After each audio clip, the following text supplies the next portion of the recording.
Está começando mais um MFcast, o podcast do MF Rural. Eu sou Roberto Lucas e hoje teremos aqui como assunto sobre solo. E para isso trouxemos aqui o Caio, mais conhecido como Doutor Solo. Tudo bom, Caio?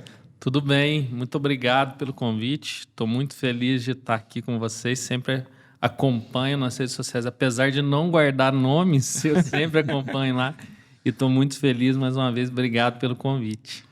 É isso aí. E aqui ao meu lado também, Walter Celano. Tudo bom, Walter? Bom demais. Eu tô bom. Hoje quem não tá bom é o Roberto, que eu quero aqui ressaltar. Para poder manter sempre a qualidade, manter o nosso trabalho, o Roberto, mesmo com dengue, tá aqui trabalhando, tá aqui fazendo.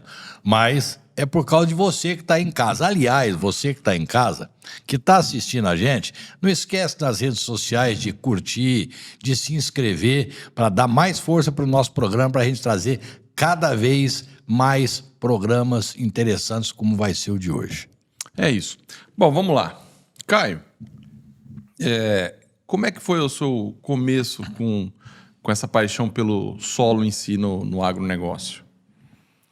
Ô, Roberto, eu sou de família de pequenos agricultores, então nasci praticamente debaixo do pé de café, sou natural do sul de Minas.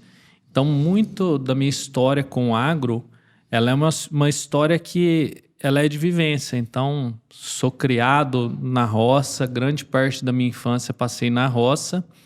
E a partir daí surgiu essa paixão pelo agro, né? A parte específica dos solos ela foi surgir mais na frente. A gente acaba se inspirando muito em bons professores que a gente tem, né?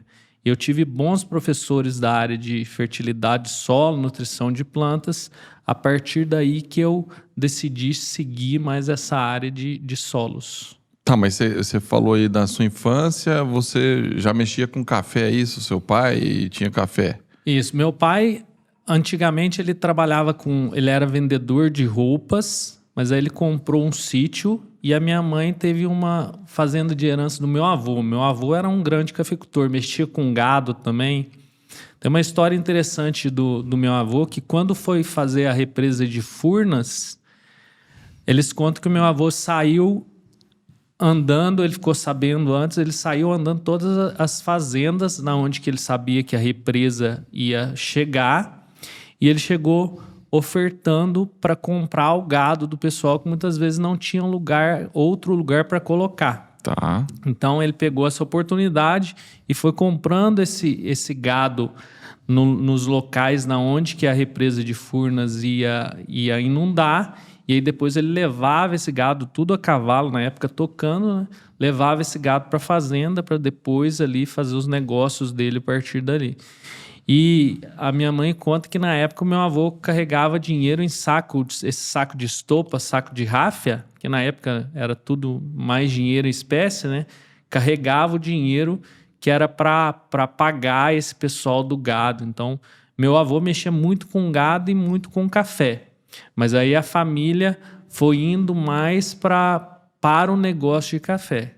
Meu pai sempre pequeno sitiante, né? Nunca tivemos muita terra, mas a gente sempre ajudou na lida do dia a dia no café, no terreiro. Vocês já ouviram falar vaca? Vaca? Vaca de café. Não. Vaca é um equipamento que na cafeicultura manual você usa para juntar o café. É uma tábua. Não, isso eu conheço, mas eu não conhecia por esse nome, vaca. Aí a gente sempre trabalhou no terreiro, na vaca, juntando café lá na roça com o pai. E ele era sempre muito exigente. Aí eu lembro que a gente ia juntar o café lá, não deixava ficar nenhum grão de café para trás. Aí você pegava aquelas vassouras de bambu mesmo, de bengala, aí começava a varrer o café, aquela vassoura no começo era uma beleza. Depois que secava aquilo, o grão de café grudava no meio do bambu, aí você varria para frente 3 grãos, jogava para trás 5. Aí você tinha que voltar catando tudo aquilo. Então a infância minha foi assim, eu sou muito feliz por ter tido essa oportunidade de ter essa infância na roça, que eu acho que fez grande parte da construção de quem eu sou hoje, em termos de caráter, de vivência, eu devo por essa infância que eu tive lá atrás. Tá, aí você teve... Aí quando você saiu dessa parte de infância, de juventude, você foi fazer técnico agrícola, é isso? Isso, fui fazer técnico agrícola. Tem uma passagem interessante que quando foi para eu fazer a prova para entrar, na época não era nem Instituto Federal, era Escola Agrotécnica, né? Lá em Machado, Escola Agrotécnica Federal de Machado. Um dia antes a gente estava na roça e choveu demais da conta. E não tinha jeito de ir de carro, não passava na estrada. Aí eu e meu irmão pegamos 2 cavalos, a gente foi para a cidade, não era tão longe, né? Coisa de 10 quilômetros, mas a gente foi e deixei os cavalos e fui direto para a escola agrícola para fazer a prova para entrar. Aí acabei que fiz a prova lá, deu certo, fiquei em 12º lugar na época.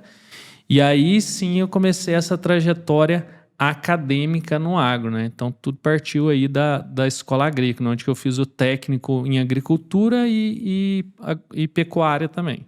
Isso aí foi com quantos anos você já tinha nessa idade? Isso aí eu tinha... moleque para entrar no primeiro... No ensino médio, né? Deve A escola agrícola entra com... Eu não 15 sei. anos? 15 anos, mais ou menos. Acho que é 15 anos, mais ou menos. 15 anos. E na época eu lembro que eu cheguei lá e sempre, cara, muito fechada. E eu não queria que o pessoal... E naquela época tinha trote tudo, né? Não queria que o pessoal mexesse comigo. Então eu cheguei bravo. Aí me apelidaram de jagunço. Eu chegava assim, eu falava, vou mostrar que eu sou bravo, que ninguém mexe comigo. Eu cheguei, fechei a cara assim, falei, aí o pessoal falou, esse meio bravo, esse tem cara de jagunço. Chamaram eu de jagunço. Tanto é que tem... E não deu o trote? Deu, não adiantou nada. É jagunço, mas vai pro trote. Deu mesmo assim.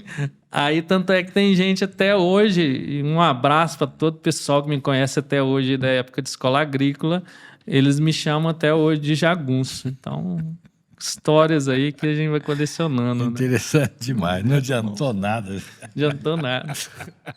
E aí, só para complementar, você fica o quê? 2, 3 anos numa escola agrícola? Quanto que 3 anos. 3 anos. Aí eu fazia o ensino médio e o ensino técnico junto. Tá. Aí você terminou e foi fazer faculdade aí, sim, de agronomia. Isso, aí eu terminei o técnico, aí na sequência já ingressei na faculdade de agronomia, lá em Machado mesmo. E aí durante 5 anos eu fiquei na agronomia. Só que quando deu o 2º ano de agronomia, tinha um curso que é superior também, que é tecnólogo em café, focado em café, que era noturno, já tinha transformado, era no Instituto Federal. Então fazia agronomia de dia e tecnólogo em cafeicultura à noite. Eu ficava nessa rotina aí de O que é estudar. esse curso de tecnólogo em cafeicultura? É um curso voltado, um curso superior voltado especificamente para café. Muito da parte prática de mercado, comercialização, solos. Então, tudo que envolvia a cadeia de café produtiva e também um pouco de mercado e qualidade, esse curso focava especificamente no café. Acredito que alguns institutos federais têm o curso de tecnólogo até hoje, né? Então, é um curso que era focado na cultura. E como eu trabalhava o tempo inteiro com a cultura, eu decidi fazer esse curso lá. Ô, Caio, deixa eu te fazer uma pergunta, porque aí a gente vai observando. É diferente quando você era menino, você já varria o café, como você mesmo disse, eu nasci debaixo de um pé de café. Você vai fazer um curso técnico de agronegócio aí, de tudo que envolve o agro, né? E depois vai para agronomia. Diferentemente de quem tem uma vontade de fazer agronomia e nunca teve contato com o campo, nem nada, e está ali para poder fazer isso. Como é que é essa experiência de você já conhecer algumas coisas do campo e ir conhecendo algumas outras da faculdade? Dá muita diferença? Absorve mais fácil a informação? É uma coisa que é mais natural para você? Acho que sim, é mais natural, mas acho que tem os dois lados, né?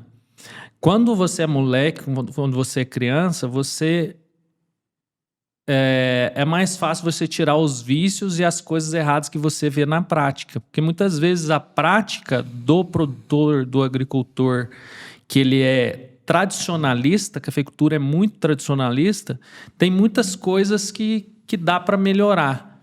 Mas quando você é moleque, você consegue associar, ver, ó, isso aqui que meu pai fazia tem um sentido prático, igual esse de catar todo o café. Ele colocava a gente na lavoura depois que o pessoal passava colhendo com a latinha. Lembra aquelas latinhas, não sei se tem hoje, aquelas latinhas de milho verde, de ervilha, que é uma latinha marzinha, colocar para a gente passar na lavoura, catando todos os grãozinhos que ficavam para trás. Aí a gente passava na lavoura, catando aquilo. E aí depois na faculdade eu fui entender que isso era importante como um manejo cultural para a broca do café. Então tem coisas que a gente vai associando. E uma coisa muito importante que traz essa vivência na prática, e eu acho que é uma das coisas principais que eu tento defender hoje, é que você vê o quanto a realidade do produtor rural é sofrida, ela é difícil, e você passa a não aceitar coisas que vão prejudicar, coisas milagrosas, muitas vezes soluções milagrosas que surgem no mercado, que você sabe que está querendo passar aquele produtor para trás. Então, nessa trajetória minha, eu sempre tento defender muito o produtor e tento levar esse lado do agro, que a gente sabe que o agro é sofrido, é uma indústria a céu aberto, tem muitas coisas que acontecem, né? A gente tem visto nos últimos anos aí, clima, o mercado, tudo complicado. Então, se a gente não mostrar isso também para a sociedade, o pessoal muitas vezes acha que é muito fácil, que é só a parte romantizada e bonita do agro, e muita gente colocando o agro também como vilão, né? Então, acho que é importante a gente levar isso. E eu tendo essa vivência na prática, eu tenho propriedade para levar isso de uma forma mais natural. Agora, deixa eu te perguntar uma coisa. Você falou aí que seu pai botava vocês para captar o café que sobrava da colheita. Aí depois você aprendeu que isso era bom porque evitava a broca do café depois. Mas seu pai mandava catar por quê? Eu acho que é para mostrar para a gente, ele talvez não sabia isso, mas para não deixar o café para trás, talvez ele não sabia dessa função, né? Mas muito também para dar uma tarefa para a gente na roça. Hoje em dia a gente está vendo que trabalho infantil, não pode ajudar, não pode ser aqui. Mas tudo eu acho que tem um limiar que é importante. É óbvio que você não vai tirar o menino da escola e pôr ele o dia inteiro para trabalhar, mas principalmente na roça, a criança ter o contato com o pai, saber como que faz as coisas, aprender a forma com que o pai faz as coisas e aprender o valor do trabalho. Isso tem um valor muito grande que a gente está tirando das futuras gerações. Eu tenho uma filha agora, uma menina de 3 anos, e eu sempre tento levá-la para a roça e também já mostrando. E aí as pessoas podem ver de fora, tá pondo o filho para trabalhar, não sei o quê. Mas não é bem assim, né? É importante a criança reconhecer o valor do trabalho. E hoje está muito difícil. Qualquer coisa que você fala pode tomar um outro contexto. Mas pela minha história de vivência e o que eu passei, tudo que a gente passou na roça e na infância, tivemos uma infância muito feliz, foi muito importante para construir a pessoa que eu sou hoje. E é o que eu tento também passar um pouco para minha filha.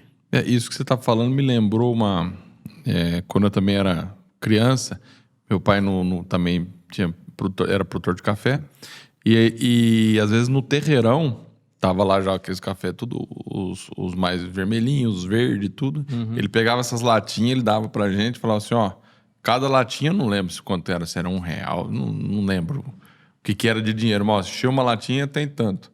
E só pra gente ficar ali, que é o que você tá falando, é fazer o trabalho, né? Exato. Porque assim, o que vai mudar ali pra mim? Quase nada. Quase nada. Mas é só pra falar, vocês têm que pegar e fazer. Então ia eu, meus irmãos ali, fazia.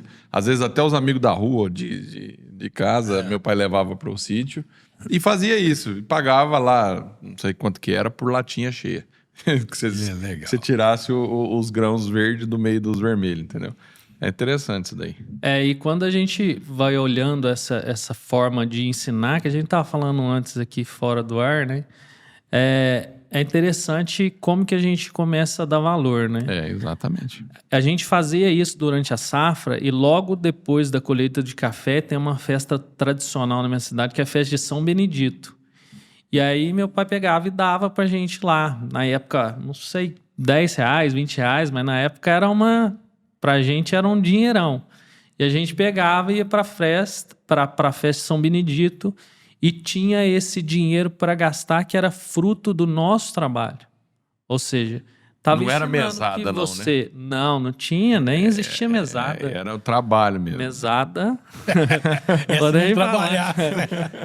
Mas era bem isso. Ó, você trabalhou, você tem uma recompensa.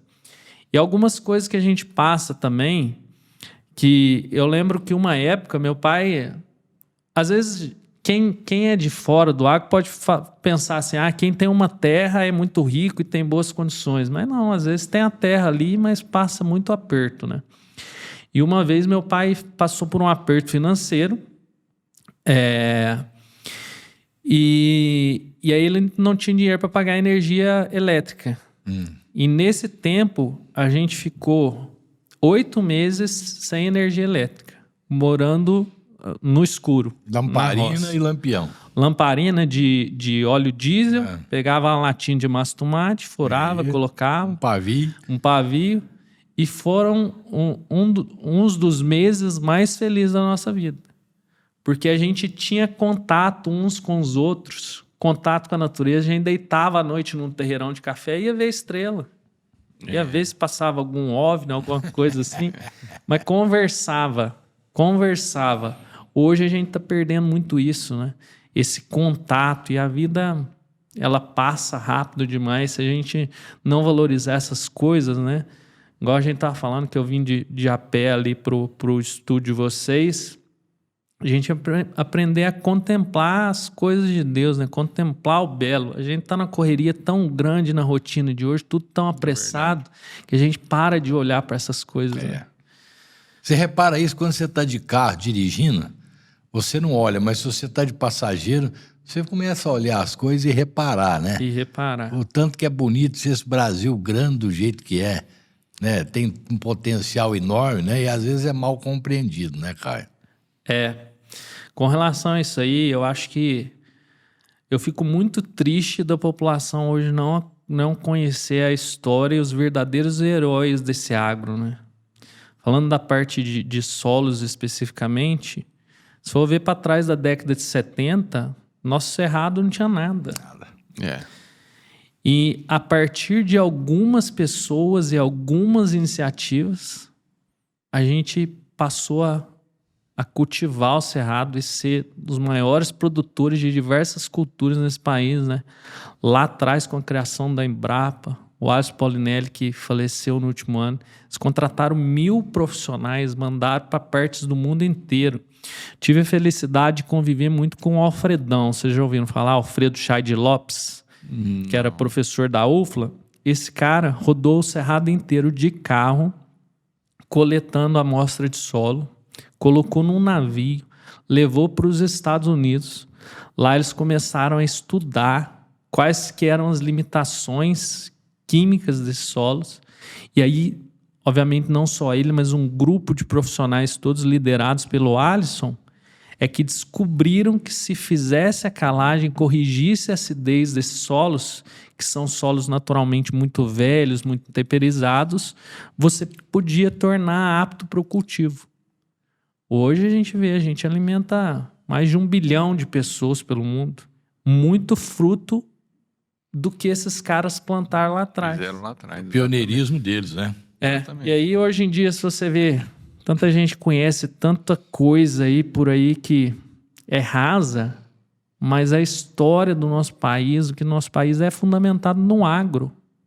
Fundamento desse país, a fundação é no agro. Se você for ver a história, política café com leite, cana-de-açúcar, depois os grãos, o cultivo de cerrado. Não, sem dúvida. Né? Isso aí é... E aí a população não conhece outras coisas. Então, assim, eu acho que a gente tinha que divulgar mais essas histórias, assim, para que mais gente fique sabendo de quem é realmente esteja importante para a história desse país, né? Porque isso daí foi uma grande revolução mesmo, né? Isso Sim. aí foi fantástico. Desde a criação da Embrapa, né? Que você está falando. Isso aí Tanto para agricultura quanto para pecuária. Né? Exatamente. Por dois Exato. lados. Eu era menina e era cerrado lá. A fazenda do meu avô naquela época era 300 alqueires e cabia 300 cabeças. Olha 300 alqueirão, né? É o nosso. O alqueirão é o dobro do É o alqueiro dobro do paulista, alqueire. né? Paulista. Cabia 300 cabeças, olha lá, o capim era Jaraguá, era nativo. Então você não tinha mesmo condição de botar gado. Aí veio com isso aí que você falou, a Embrapa foi de uma magnitude muito grande para o agronegócio brasileiro, uma importância fundamental. Bill, agora vamos lá. Por que você abriu um Instagram e colocou lá Doutor Solo? Por onde veio essa inspiração aí? Depois que eu fiz a faculdade, né, e me formei na agronomia e no tecnólogo, teve uma passagem interessante do tecnólogo que meu pai me deu uma CGzinha, que era uma motinha, para eu conseguir fazer as duas coisas, né, os dois cursos. E aí chegou um dia, eu falei pro meu pai, que tinha dia que eu fazia 20 aulas num dia. Eu falei pro meu pai, pai, eu acho que eu vou parar com o tecnólogo, que tá difícil demais, tá corrido e não tô tendo tempo de dedicar direito, não tô tendo tempo para nada, não tem tempo para namorar, pra moleque, né? Aí meu pai falou, você pode parar, mas aí eu te tomo a moto, porque você não vai precisar mais dela, né? Aí o jeito de ensinar, né? Fala, não, então acho que dá para continuar. Acho que dá, né? Acho que dá para conciliar os dois, Acho que dá para conciliar. Aí depois eu saí, fiquei um tempo na IPAMIG, fiz um estágio na IPAMIG, na parte de pesquisa. E aí surgiu a oportunidade de ir para Lavras, para fazer o mestrado. E aí, só antes de responder a tua pergunta, para contextualizar o porquê do nome, né? Eu lembro que o programa de solos lá da UFLA, da Universidade Federal de Lavras, sempre foi um dos mais concorridos. Era bem concorrido. E todo ano entrava 2, 3 pessoas. Sempre contava currículo que você tinha de publicações e entrevistas lá que você fazia lá dentro. Aí eu cheguei para fazer o processo, fiquei em 22º lugar. Falei, já era, não vou entrar, né? Entra 2, 3 todo ano, fiquei em 22º. Pra você ver como é que Deus vai colocando pessoas, e eu sempre acredito muito nisso, pavimentando o caminho. Óbvio que a gente tem que enxergar as oportunidades, mas ele vai pavimentando o caminho para a gente passar. E aí, nesse ano, houve um boom de bolsas de pesquisa e chamaram 21. Eu era o 22º. Todo ano chamava 2 só. E aí, eu já tinha uma bolsa de pesquisa com a EPAMIG, eu não precisava da bolsa da universidade, a bolsa do governo. Aí eu peguei e consegui entrar. Então, eu entrei em 22º. E aí, eu sentia, pode ser que isso seja uma impressão minha, não quero gerar polêmica, mas eu sentia que tinha, assim, um preconceito. Por eu ter vindo de uma faculdade particular, que é lá em Machado, que é o CESEP, na época, Centro de Ensino e Pesquisa, tinha pesquisa só no nome, mas não tinha esse fundamento assim de pesquisa, e o pessoal achava que quem vinha dessas outras faculdades menores não ia dar conta. Então me colocaram, meu orientador na época, o Furtini, e o Paulo Gontijo da EPAMIG, me colocaram no terror, falaram assim, você tem que dar conta aqui, porque aqui o negócio é feio. Aí comecei a estudar na primeira prova de fertilidade, entre 40 alunos de mestrado e doutorado. Eu fui lá, tirei 9,7, tirei a maior nota, mas estudava a noite inteira para superar aquele desafio, aquele gap, muitas vezes, que eu não tive na base da faculdade. Aí, então, fiz o mestrado e o doutorado em ciência do solo. Então, daí que veio assim, a ideia, a minha formação nessa parte de fertilidade do solo e nutrição de plantas, sempre trabalhando mais voltado para a cultura do café. Quando a minha menininha nasceu, agora sim respondendo a pergunta, né? Eu peguei 20 dias de licença, trabalhava na Yara Fertilizantes na época, E aí, tava em casa, falei, tem que arrumar alguma coisa, porque tô aqui, tô ajudando a esposa a cuidar, obviamente, mas a cabeça tá daquele jeito. E aí eu tinha comprado um saco de Legos para minha filha, e aí eu falei, acho que eu consigo ensinar fertilidade solo com isso aqui. Aí comecei a fazer os vídeos com os Legos da minha filha, explicando o solo, a dinâmica do solo, numa linguagem sempre pensando lá no produtor, lá na minha origem. Eu pensava, será que isso aqui que eu vou fazer, meu pai, meu avô entenderiam? Uma criança entenderia? Então, nessa linha. E aí falei com o Léo, do Gerais Vídeos, que trabalha com o Gui Carvalho, que tem um canal de café. O Léo falou, Caio, eu acho que Doutor Solo é um nome bom aqui que dá autoridade. Eu falei, Léo, mas Doutor Solo, eu me chamar de doutor não pode parecer um pouco arrogante, sempre tive essa ideia assim. Ele falou, não, vai passar autoridade, você é doutor, só tem tanta gente que não é doutor que coloca lá doutor, né? Doutor, né? Aí eu falei, então tá bom, vamos tentar. Aí comecei com esse trabalho, daí que surgiu o nome Doutor Solo, que não partiu de mim, eu fui contra a princípio, mas que hoje eu vejo que foi um acerto e vem funcionando bem de lá para cá. É porque você fala, né, de ser doutor, porque você também você tem doutorado, né? Exato. Todo mundo fala, não, doutor é quem tem doutorado. Né? Exatamente. Não é só porque formou, doutor. Tem uns doutores aí que eu te falar uma coisa. O cara, o Manobri chama ele de doutor, ele acredita.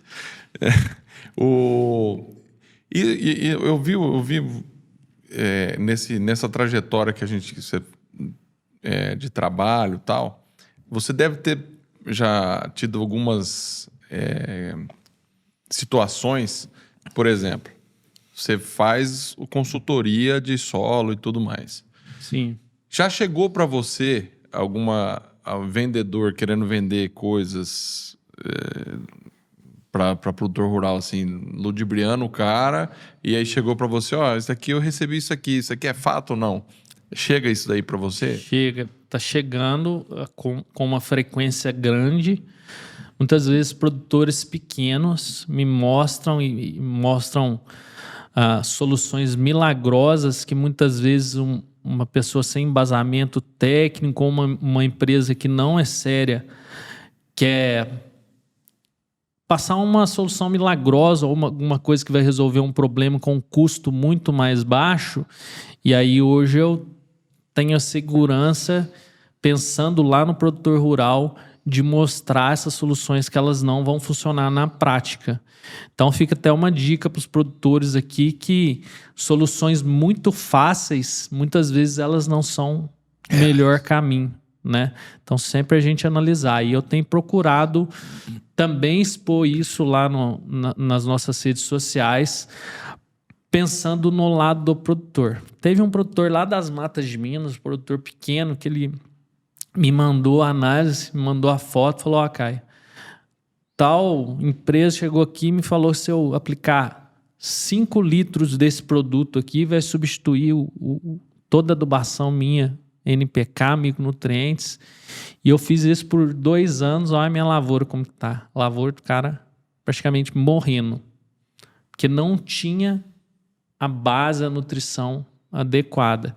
Então, aí eu, assim, gratuitamente fui dando os conselhos para ele, ajustando, muito para tentar reverter essa situação. Em contrapartida, peguei essa situação também, expus lá. Obviamente, eu tento sempre não expor marca, não, porque a intenção não é gerar treta com ninguém, mas a intenção é mostrar para o produtor que aquela situação não vai trazer o resultado que ele espera na prática. Então, tem muito esse lado hoje e está cada vez mais frequente, viu? Essa questão de vender a todo custo, né? O pessoal vai...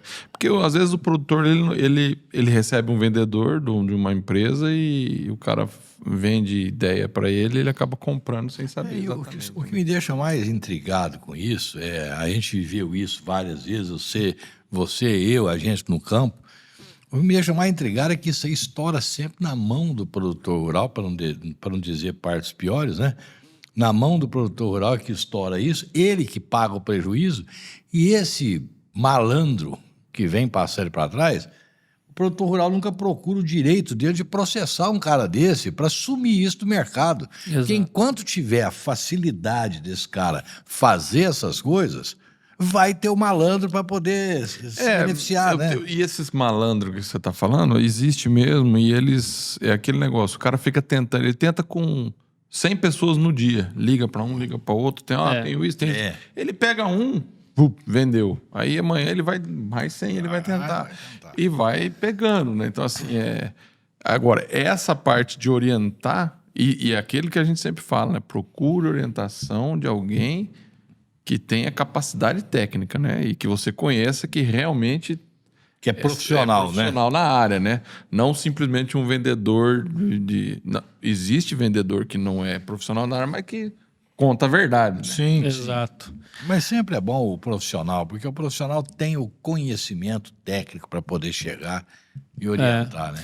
E olhando pelo lado do produtor também, por ter essa vivência lá de trás, eu entendo o lado de quem às vezes cai nessa solução, porque ele está com tanta coisa na cabeça, muitas vezes a safra anterior não foi boa pelo clima, a safra 2, 3 safras anteriores, às vezes ele teve geada, às vezes ele passou por seca, às vezes a situação financeira da fazenda, muitas fazendas não têm uma gestão eficiente, né? A situação financeira da propriedade já está ruim, e principalmente pequenos produtores, aí chega uma solução que vai custar pouco e vai entregar muito, muitas vezes ele acaba caindo na solução, né?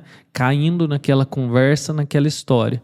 Então, às vezes eu posto lá e muita gente fala assim, mas como é que a pessoa foi cair nisso? Você tem que entender o contexto que aquela pessoa se encontra.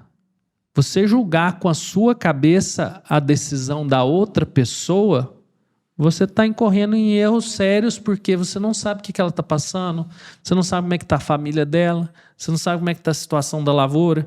Então, eu entendo muito esse lado, mas hoje eu tento levar a informação mais embasada tecnicamente possível, de uma forma com que ele vai entender, de uma forma que ele não caia nessas histórias. Ô, Caio, deixa eu te perguntar uma coisa. Tinha um amigo meu, engenheiro agrônomo, que falava o seguinte, antigamente não, mas hoje, o solo é apenas suporte de terra, de planta, porque o resto você faz com correção de solo, com nutrição, com fertilização, com fertilizante, né? Então, o solo passou a ser, ele falou isso de uma maneira simplista, mas que é suporte de planta. Você hoje tem recursos para que possa desenvolver os cultivos de uma maneira mais fácil. Você concorda com isso? Em partes, né? O que a gente fazia enquanto agricultura antigamente? Pegava solos mais férteis, muitas vezes solos de mata, cultivava esses solos, ia exaurindo a fertilidade natural dele e migrava para outras áreas. E aquela área ficava como uma pastagem, uma cultura menos exigente, e ia se fazendo isso. Após essas políticas que a gente falou lá atrás e a evolução do conhecimento, hoje a gente consegue construir a fertilidade do solo. Então a gente faz as análises, faz o diagnóstico e trabalha para construir a fertilidade desse solo.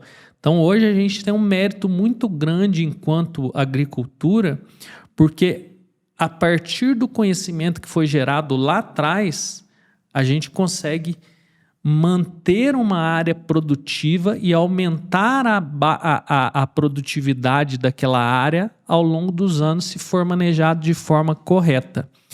E aí que eu falo que eu concordo em partes, porque o solo ele vai ser a base para a gente construir. Uhum. Se não tiver o solo, e dependendo das características específicas desse solo, é mais difícil ou menos difícil, as técnicas elas são diferentes, então a gente depende de conhecer e é um recurso valiosíssimo que é o nosso solo, né? Essa semana mesmo eu estava gravando alguns vídeos com relação à tragédia que aconteceu lá no sul, né?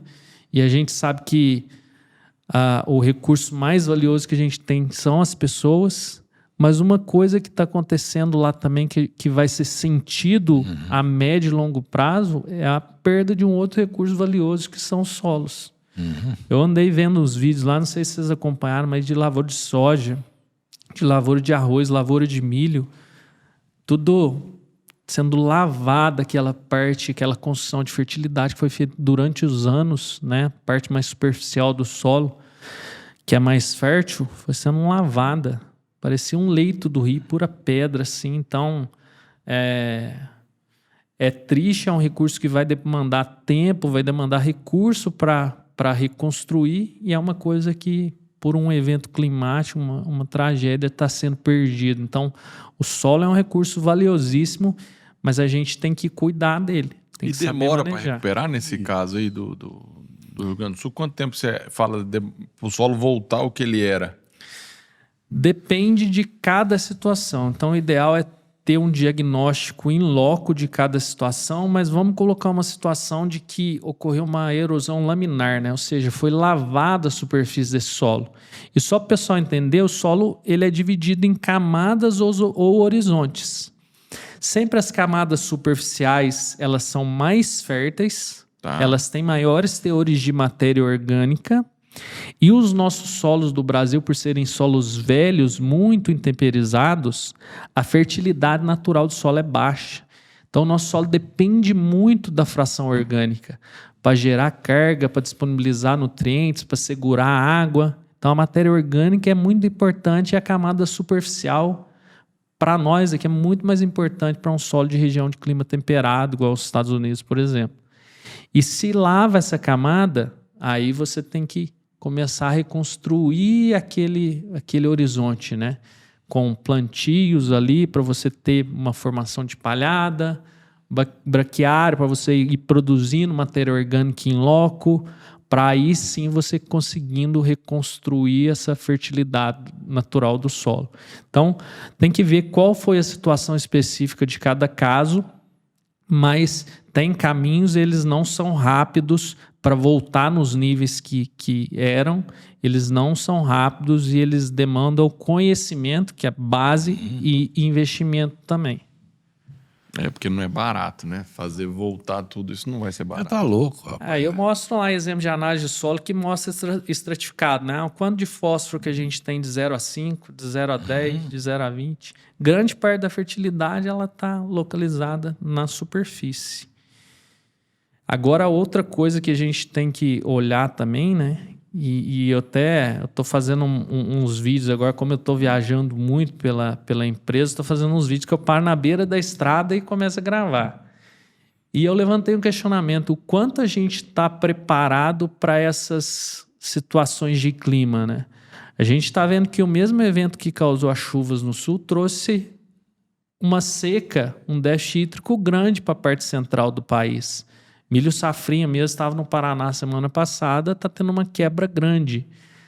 Mas o quanto eu estou preparando o meu solo para que o sistema radicular consiga absorver água mais profunda, né? Você vê uma lavoura, às vezes 2 lavouras, mesmo solo, a mesma idade, uma está com verdinha e a outra está secando, quase morrendo. Qual que é a diferença, né?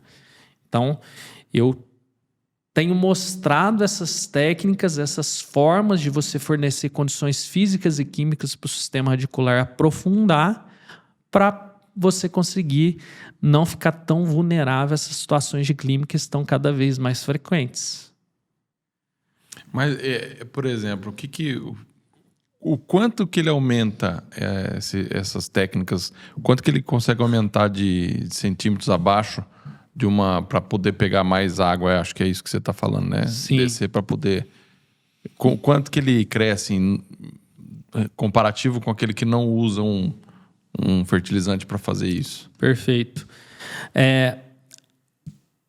As coisas que vão limitar o desenvolvimento do sistema radicular, as coisas químicas, vamos falar assim, porque tem a situação física, que é impedimento, que você tem que fazer uma solagem, Compactação. né? Compactação, pedra. Mas a parte química, ela trava tanto quanto a parte física, que é altos teores de hidrogênio, altos teores de alumínio, que é o que mais tem nos nossos solos. Nossos solos são naturalmente ácidos, com o intemperismo vai se lavando as bases e vai tendo um enriquecimento relativo de hidrogênio e alumínio, vai permanecendo isso no solo. E falta principalmente de cálcio, outros nutrientes, mas principalmente de cálcio. Então, quando a gente faz, e aí não é o fertilizante, são os corretivos e condicionadores de solo, quando a gente faz essa correção, a raiz encontra caminho para descer. Vou dar um exemplo aqui. Na década de 70 mesmo, após a criação da Embrapa, a Embrapa começou a fazer um ensaio de fontes de fósforo, lá no Cerrado. E aí tinha o superfosfato simples, superfosfato triplo. E aí deu um veranico que eles acharam que ia perder o ensaio. As plantas que tinham sido tratadas com superfosfato triplo, elas estavam morrendo, estavam sentindo, enquanto as plantas que haviam sido adubadas com superfosfato simples estavam normal, verde e bonita. E aí eles começaram a identificar o que era. E a diferença do super simples para o super triplo é o gesso, que é um condicionador do solo. Por isso que o gesso hoje é usado para poder aprofundar. Por isso, porque aí ele não vai corrigir o pH, mas ele vai neutralizar o alumínio em subsuperfície e fornecer cálcio, movimentar bases para o perfil do solo. Então, a função dele é que ele neutraliza o alumínio. Neutraliza o alumínio tóxico e fornece cálcio. Ele é sulfato de cálcio. Então, eu acho que a gente evoluiu muito em muitas partes do agro e isso que tornou a gente a potência que a gente é hoje. Mas a gente está esquecendo um pouco a parte básica do conhecimento. Isso é básico que eles viram lá atrás. Então eu estou evoluindo cultivares, variedades cada vez mais produtivas. Eu estou evoluindo manejo, maquinário, controle de pragas e doenças, adubação. Mas o quanto a minha planta está preparada para suportar essa situação de clima adverso? Na onde que está a minha raiz? E aí a pergunta que você fez, né? Pode acontecer uma situação, o sistema radicular está todo concentrado a 30, 40 centímetros e o solo vai secando de cima para baixo, ali não tem água. Dependendo da correção que você faz, a raiz, dependendo da cultura, ela vai chegar a mais de 1 metro com tranquilidade. Café já foi mostrado a mais de 2 metros de profundidade, quando você dá essa situação de aprofundamento. E aí a correção é a base de tudo.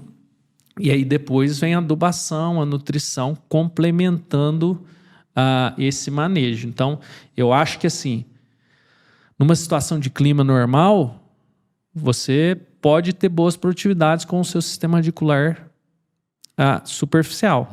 Porém, com as situações de clima adverso que a gente está passando, que estão cada vez mais frequentes, o produtor tem que olhar mais para esse lado, tem que fazer uma correção mais profunda com as técnicas corretas de recomendar isso para que ele consiga ter essas condições para a raiz descer e pegar água lá embaixo. Ô Caio, você não acha que, bom, em alguns casos, talvez na maioria deles, a culpa é da própria indústria que está produzindo muita coisa para o superficial, esquecendo da base, ou seja, orientar o produtor quanto a isso que você está falando, que é uma coisa elementar, que é construir a casa do alicerce, favorecer esse fortalecimento para depois chegar nele e mostrar, aumentar produtividade baseada em outras informações, ou seja, está se preocupando demais com vou dizer, mais com enfeitar o pavão do que dar sustentação para ele? Eu acho que, em parte, sim. Muitas vezes, por não ser o negócio principal de uma empresa, muitas vezes ela acaba não se preocupando com isso. E é isso que eu tenho tentado trazer também para a empresa que eu estou agora, que é a Giro Agro. Apesar de não vender corretivos, sempre eu estou assumindo a parte técnica agora, então sempre que eu levo para o pessoal é o seguinte: qual que é o problema central do produtor, né? Apesar de você não comercializar isso, se você tiver uma planta com potencial produtivo mais alto, pegando nutrientes e mais água, essa planta vai exigir mais em tecnologia. Muitas vezes com diagnóstico, é importante falar que tudo isso parte do diagnóstico, que é a análise de solo. Com diagnóstico você consegue fazer ele economizar, por exemplo, uma coisa que não precisava. E aí ele tem condição de utilizar uma tecnologia melhor, de um fertilizante foliar, de alguma outra tecnologia que vai trazer o resultado para ele. Então, o quanto preparado nós estamos hoje, aí me coloco no meio como profissionais aí da agronomia, técnicos, para influenciar de forma técnica e correta a tomada de decisão do produtor, mesmo que isso não faça parte do seu negócio. Porque se você ajudou ele, na hora que ele precisar, ele vai lembrar de você. Sem dúvida. Né? Então, e aí quando você faz também, porque tem uma dinâmica que é a seguinte, quando você tem um solo corrigido, você diminui a disponibilidade de micronutrientes catiônicos, que é ferro, cobre, zinco e manganês. E aí, naturalmente, você precisa de fazer um aporte disso via folha, abre outras oportunidades. É importante falar que isso tudo deve ser feito com critérios, porque tem muita gente também fazendo loucuras, né? Doses erradas de calcário, superdosagens, e aí também tudo na vida é o equilíbrio, né? Se você erra pela falta, pelo excesso também você erra. E quando você joga altas doses de um corretivo, calcário, por exemplo, você aumenta muito o pH do solo e tem diversos outros problemas. Você reduz a eficiência de adubação nitrogenada, fósforo se liga com cálcio, micronutrientes catiônicos, você vai ter problema de deficiência, então aí você gera outros problemas. Então, sempre importante, diagnóstico e as recomendações de forma correta. É porque se você também não é só simplesmente chegar para a primeira coisa, joga lá calcário. Vai lá, 300 quilos de calcário por hectare, 500 quilos, 2 toneladas. Tem essas dosagens. Já tem, né? O pessoal já fala, joga, mas às vezes você pode correr nesse risco aí, né? De errar, né? Nesse pecado.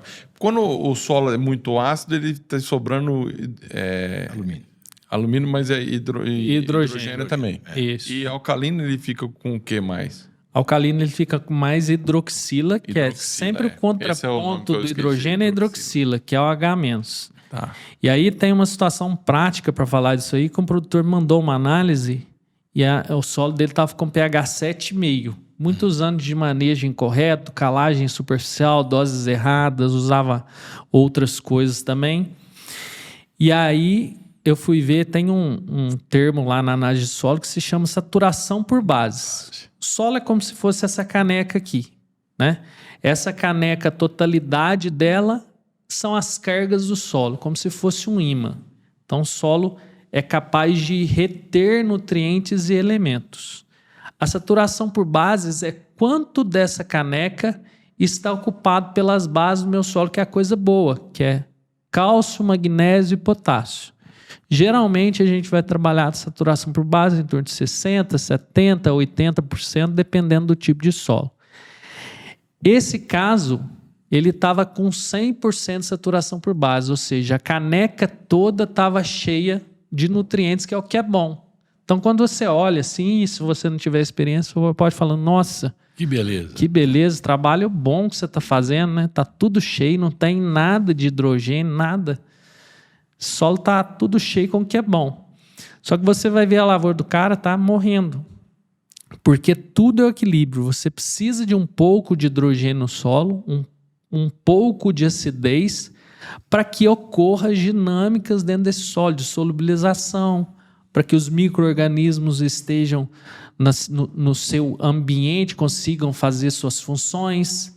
Se você aumenta demais e enche essa caixa, você vai ter problemas, seu pH vai estourar, você vai ter outros problemas diferentes e tão graves e talvez mais difíceis de corrigir do que a situação oposta. A microbiota vai sofrer ali. Microbiota, fósforo vai se ligar com cálcio, a volatilização de nitrogênio ela é gigantesca nesse caso, então você joga o adubo em cima, grande parte, você está achando que está uma beleza, mas grande parte está indo para o ar, né? Então, tem essas situações que quando você erra a mão na questão do equilíbrio, você desequilibra esse solo, você tem um problema que é difícil de reverter. Então, sempre eu falo, pessoal, diagnóstico, análise de solo e sempre considerar, né? Porque o pessoal acha que, por exemplo, se eu for aplicar um produto na superfície, vamos pensar que essa mesa é 1 hectare, eu estou aplicando na superfície. Eu estou atingindo um volume de 7 a 10 centímetros no máximo. Quando a gente fala de calcário, ele movimenta pouco no perfil do solo. Se eu for incorporar ele a 40 centímetros, eu estou corrigindo uma massa de solo 4 vezes maior. Obviamente, aí eu posso aumentar as dosagens. Se eu for incorporar a 50, eu preciso de mais, é química, né? Então, o pessoal está esquecendo desses critérios básicos e está errando na mão por isso. Muitas vezes joga de forma sem levar esses fatores em consideração. Hoje, o que é a primeira coisa que a pessoa quero consertar meu solo? O que é a primeira coisa que ele deve fazer? Primeira coisa é o diagnóstico. Tá. Você tem que saber com o que você está mexendo. Então, fazer as amostragens de solo de forma correta, né? Dividir o talhão de forma correta, fazer as amostragens de forma correta. Outra coisa. Como é que faz é fácil de explicar aqui como é que faz para fazer corretamente a análise? Profundidade, tudo, né? Primeira coisa é você dividir a sua área em áreas mais uniformes possíveis, né? Vocês que são muito da pecuária também, eu não posso chegar lá e misturar um boi Angus com um boi Nelore e tratar os dois da mesma forma. Certo. Não sei se o meu exemplo tá... Tá bom. Mas no solo é a mesma coisa. Eu tenho que separar em áreas uniformes. Então, áreas que são mais uniformes possíveis. E aí você separa isso que chama em talhões ou glebas. E você vai fazer em torno de 20 a 30 amostras simples nesse talhão. E aí vai depender do objetivo. Mas a base para recomendação de calagem e adubação é a amostragem de 0 a 20 centímetros. Você coleta tudo isso de forma separada, coloca num recipiente limpo, não vai pegar um balde que está sujo, que boa, um negócio assim, na roça você vê cada coisa. Um recipiente limpo, uniformiza, coloca num saquinho identificado, mostrando a área do talhão, qual que é a cultura, qual que é a profundidade de coleta, e aí você manda para um laboratório credenciado. A amostragem de solo, ela é a etapa onde ocorre mais erros no processo de análise, porque muitas vezes chega lá para pedir a amostra, o produtor muitas vezes vai pedir para o funcionário dele, sem instruir ou com a menor instrução possível, para fazer esse serviço, que é um serviço que é bem braçal, mas é a base. Então ele tem que colocar uma pessoa instruída ou instruir aquele profissional de como fazer correto.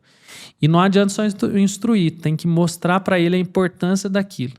Porque muitas vezes, senão ele vira as costas, o cara vai lá no barranco, pega. Vai no barranco, isso é comum demais. E aí... Ou então pega raso mesmo, faz com a enxada ali, puxa um pouquinho de terra e joga no saquinho. Exato. É complicado. Aí é uma questão que você tem que tem que fazer bem feito. Né? Mas assim, vamos lá. Eu tenho então 100 hectares aqui na minha área total, vamos área imaginar. total.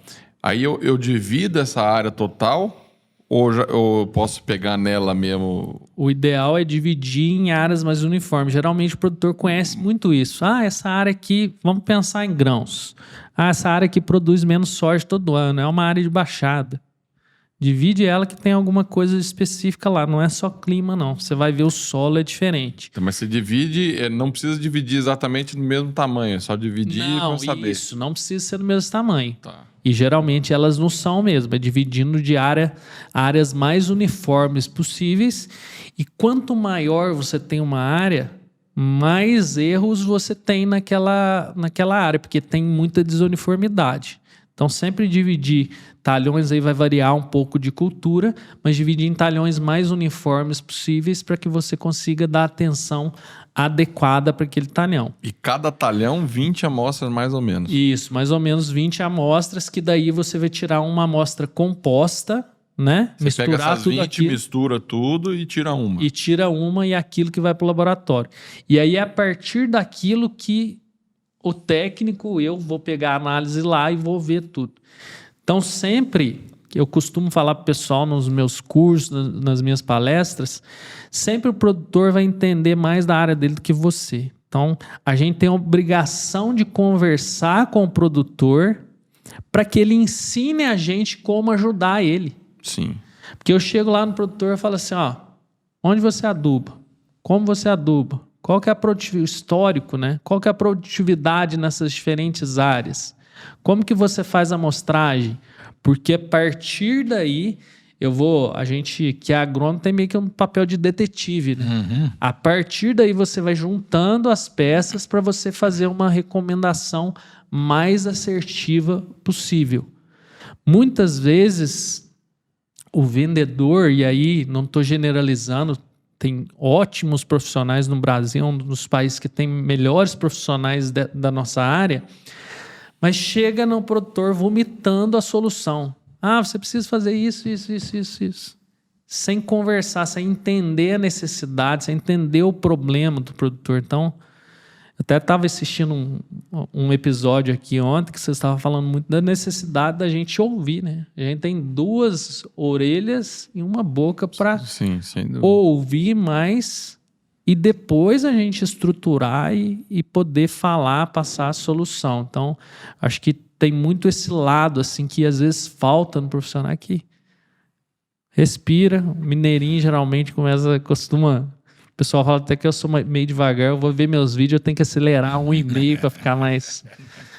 Mas fala assim, respira, escuta, interage, observa, porque aí você vai conseguir ajudar realmente. Porque a gente é feito para isso, né? Para a gente ajudar o produtor, não é para levar qualquer solução que esteja vazia, né? É uma coisa muito importante que você falou aí, que a gente sempre bate nessa tecla, Caio, é a linguagem que você usa para chegar para o produtor e mostrar para ele o que está acontecendo. Muitas vezes a pessoa quer ser técnica demais e acaba não atingindo o objetivo, né? Exato. E eu costumo falar, tem levado muito isso nos meus cursos, é que a simplificação é o último degrau da sofisticação. Porque quando você consegue pegar um conceito que ele muitas vezes ele pode parecer complexo e você consegue simplificar a linguagem e levar de uma forma com que qualquer pessoa, até uma criança, consiga entender, quer dizer que você está num nível de entendimento daquilo muito profundo, porque você consegue condensar, né? Então, eu sempre preocupo muito com isso, né? Qual que é a comunicação que eu estou levando? Qual que é a linguagem? Porque se eu tenho um público e eu estou daqui, sou o interlocutor, igual isso que a gente está fazendo aqui. Se a informação não chegou nesse público, a culpa não é só dele. Sim. Algum problema na minha linguagem ou na minha forma de levar tem. Então, sempre a comunicação ela depende das 2 partes, mas a técnica, a linguagem que eu vou levar, ela também é muito importante para que isso chegue e seja aplicado. Não adiantava nada eu ter meu Instagram lá, falei com vocês, estou um trabalho grande, postando 2 vídeos por dia, eu mesmo edito, para eu chegar e não atingir de fato a vida do produtor que eu quero lá no campo. Se eu conseguir melhorar, fazer com que um produtor num ano, 2, 3 que seja, consiga mudar a sua realidade, aumentar a sua produtividade, usar as técnicas mais corretas, meu trabalho já tá valendo, né? Então penso muito nesse lado também. É porque é uma coisa, é questão de ajudar o produtor mesmo nesse sentido, né? Porque eles ficam, muitas vezes, tem produtor que a gente fala, procura um técnico e tal, mas às vezes ele não tem condição, às vezes, de procurar um técnico. Né? Ele precisa de orientação, né? E esse trabalho que você faz aí lá, que eu entrei no seu Instagram para ver, tem bastante informação relevante para o cara e de fácil entendimento. Esse é o grande segredo, né? É o que você falou. A simplicidade é o ápice da sofisticação, né? É. Isso, eu gostei muito dessa frase, porque realmente é aí que você mostra o seu conhecimento, não é falando difícil, é mostrando o difícil de uma forma fácil. Exato, exato. E muitas vezes o produtor, ele entende de uma forma muito visual, né? Então, É lúdica, né, a coisa, lúdica. né? Quando você correlaciona com coisas do dia a dia dele, ele começa a capturar e você começa a gerar conexão com ele. Exato. E eu acho que muito da minha trajetória de ter vivido na roça, ter passado por todas as coisas, me ajuda hoje a arredondar essa bola. Eu sei a parte técnica, sei a linguagem mais técnica possível, mas eu consigo muitas vezes levar, igual comentei lá no início, às vezes com um Lego, uma coisa, explicar a fertilidade do solo para que ele entenda e comece a aplicar isso. Então, eu fico muito feliz de ter esse canal hoje, e até agradeço muito vocês aqui, porque vocês estão com uma audiência fantástica, um trabalho fantástico aí. E quando a gente leva essas informações para o produtor, pode ter certeza que a gente está ajudando muitas vidas por aí. E é o que, no final das contas, faz sentido, né? Exatamente. A nossa vida é tão passageira que se a gente não preocupar com isso, preocupar com as pessoas, com ajudar o próximo, fica tudo vago, né? Você vai fazer uma coisa que é só por dinheiro, você não tem um propósito por trás, aquilo não tem sentido, né? Então, eu tenho refletido muito sobre isso ultimamente. Uns 30 e poucos dias atrás, meu sogro teve um episódio que ele teve um infarto fulminante e do nada faleceu. Eu estava na empresa, me ligaram e tal. E uma família de 4 irmãos que eles têm lá. E depois disso eu fiquei tão reflexivo no sentido de a nossa vida é um sopro, né? Se a gente não se preocupar em cuidar da nossa família, estar mais presente com os nossos pais, a gente está vendo a correria que a gente vive, né? Hoje a gente está aqui, amanhã eu posso pegar a estrada aí, Deus me livre, Deus sempre na frente, mas pode acontecer alguma coisa. O que a gente deixou de legado? Que de bom a gente deixou? É isso. A gente está falando tantas histórias de quem passou lá atrás, que fez com que a agricultura chegasse hoje, né? Então, preocupar com as pessoas, preocupar com o que a gente deixa de conhecimento, com o que a gente deixa de obra. Então, sempre quando o propósito é nobre, Deus vai traçando o caminho nesse sentido, né? Então, assim, tá, desculpa, porque é comum a gente se emocionar e quando a gente vê as palavras de Deus, a gente vê que a gente se torna um só com a esposa nossa, né? E aí, quando aconteceu isso, eu senti a mesma coisa que se fosse ela, porque as coisas acontecem de repente, em um baque forte, e aí a gente começa a rever os significados da vida, dar mais importância ainda para o que realmente é importante, e as coisas mais superficiais a gente vai deixando, né, mais de lado, né?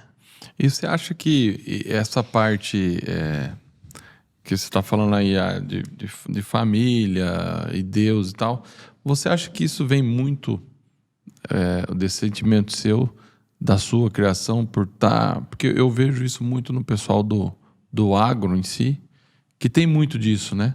A questão da família, Deus. Você acha que isso vem lá de trás da sua história para você estar levando isso para frente hoje? Com certeza. Eu acho que a família, quando ela te dá essa estrutura na infância de possibilitar com que você construa os valores que formem um caráter, isso independente de que você vai fazer na vida, isso vai te servir. Eu tenho observado muito de que e dado muito valor para coisas, por exemplo, que eu fazia na infância, de que hoje são muito úteis e eu não sabia. Por exemplo, no Natal a gente juntava a família e aí os tios todos na roça tinham um barracão lá, barracão velho. A gente juntava as crianças da roça todas, passava com Kombi, as coisas tudo juntando, fazia uma festa de Natal, dava um presente para aquelas crianças, uma bola, um saquinho de surpresa, e todos os primos, os tios e primos, a gente fazia um teatro. Então a gente apresentava um teatro para as crianças. E aí durante muito tempo a gente fez isso. Depois nas festas de famílias também a gente fazia questão de apresentar um teatro. E muitas vezes a gente achava que estava ajudando o outro, mas a gente estava se ajudando muito mais. Fato. E hoje eu vejo que grande parte da habilidade de comunicação que eu tenho veio do treinamento, nada de curso de oratória, nada, treinamento de vida. E eu tento passar isso para quem faz mentoria comigo, para quem eu dou os cursos, de que tudo que você faz na vida, se você presta atenção naquilo, é um aprendizado que você vai usar futuramente. Então faça uma coisa com dedicação, por mais que possa parecer que é uma brincadeira, faça com dedicação, faça com amor, que você vai aprender com aquilo e lá na frente você vai começar a enxergar que aquilo foi um propósito de Deus para que você pudesse ajudar outras pessoas na frente. Então, eu tenho enxergado muito isso, essa história de aprendizado, de vivência, ela é muito importante, muitas vezes mais do que um curso, que um mestrado e um doutorado, né?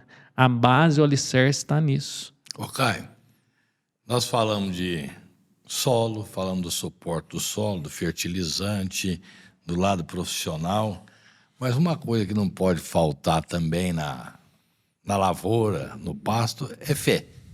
Onde é que entra Deus aí? Cara, eu acho que Deus ele é tudo, né? Foi quem construiu tudo e muitas vezes as pessoas costumam achar que a ciência e a fé elas são coisas separadas. E eu acho que a ciência rasa ela afasta da fé. Mas quando você começa a ir num nível de profundidade na ciência, você vê que se não tiver um Deus por trás, não tem como aquilo acontecer. Vou dar um exemplo. Eu já comentei aqui que os nossos solos são muito dependentes de matéria orgânica, né? São solos mais velhos pela condição do clima. Só que a parte mineral dos nossos solos, que são óxidos, hidróxido de ferro e alumínio, lá a argila do nosso solo, ela interage com a matéria orgânica numa ligação que a gente chama de um complexo organometálico, protegendo a matéria orgânica. Porque isso é importante e isso deveria ser protegido nas nossas condições. Então você começa a ver tantas coisas assim que quando você aprofunda, você vê que tem um Deus para trás que conhece toda a história, passado e futuro. Eu penso que Deus, quando você começa a olhar um pouquinho, saindo um pouquinho para a ciência, né? Teoria da relatividade, de Einstein, outras coisas que você vê que tempo é relativo e espaço é relativo, né? Para Deus tudo já aconteceu. Ele já conhece a história, passado, presente e futuro, tanto é que está escrito, né? Então ele sabe os caminhos que tudo passou, ele sabe tudo que vai acontecer, ele só vai direcionando os nossos caminhos. Então eu penso que se a gente não tiver Deus na frente, não tiver uma fé nisso, e agradeço muito a minha esposa, que depois que eu casei, que eu me dediquei mais a essa parte, óbvio que preciso dedicar muito mais, mas a gente vê que é muito importante em tudo, né? Então, sim, Deus é tudo e Jesus foi o professor que a gente teve aí que já mostrou todos os caminhos, né? É isso. Você falou uma coisa interessante, quanto mais ciência. Louis Pasteur, né, que disse um pouco de ciência nos afasta de Deus, muito nos aproxima. É exatamente isso. Olha a que ciência legal. rasa, né? É isso mesmo. É interessante porque quando você começa a aprofundar muito, você vê que não... Não tem jeito, Não né? O tem. cara fala, "Pô, se você tem pouca ciência, você vai. Mas com muito, você fala, não tem jeito. Chega uma hora que não explica, né? Não tem, Tem como jeito. explicar. E aí a ciência vai aprofundando num ponto que vai conseguir comprovar algumas coisas da religião. Que você vê hoje muita história do micro, que é o quântico, né? E o macro, que é onde domina a relatividade. Você vê quantas semelhanças que tem de organização no universo.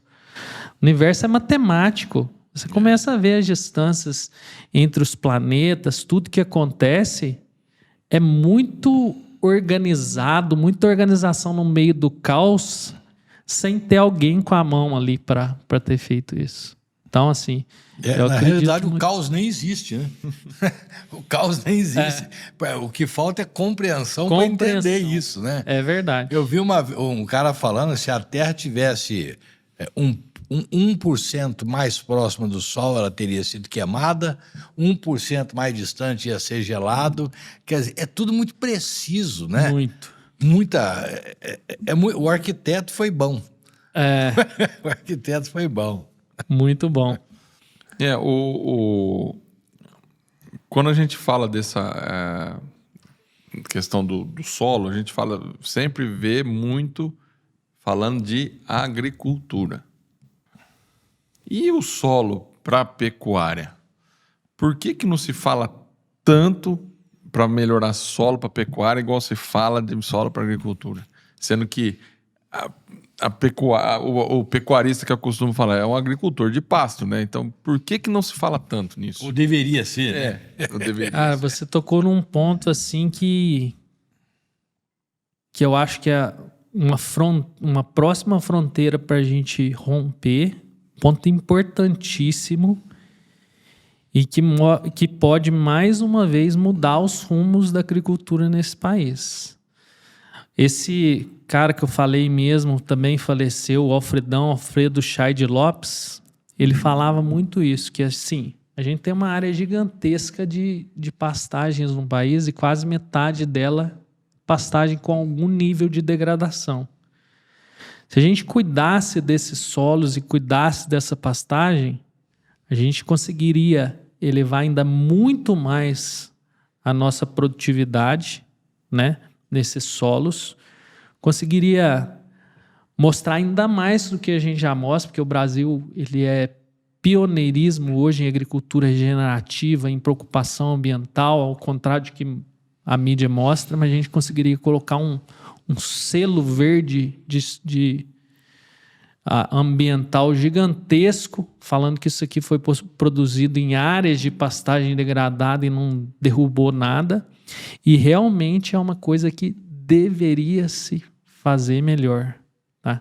Porque você seria capaz de aumentar muito a capacidade produtiva de uma área de pastagem se você olhasse para a pastagem e para o boi que vem da pastagem como um cultivo e como uma empresa, né?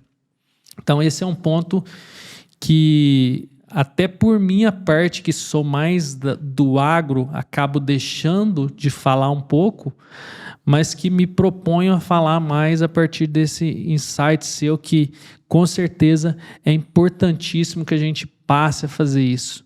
Com coisas simples. Né? O básico bem feito já faria uma diferença gigantesca nisso aí.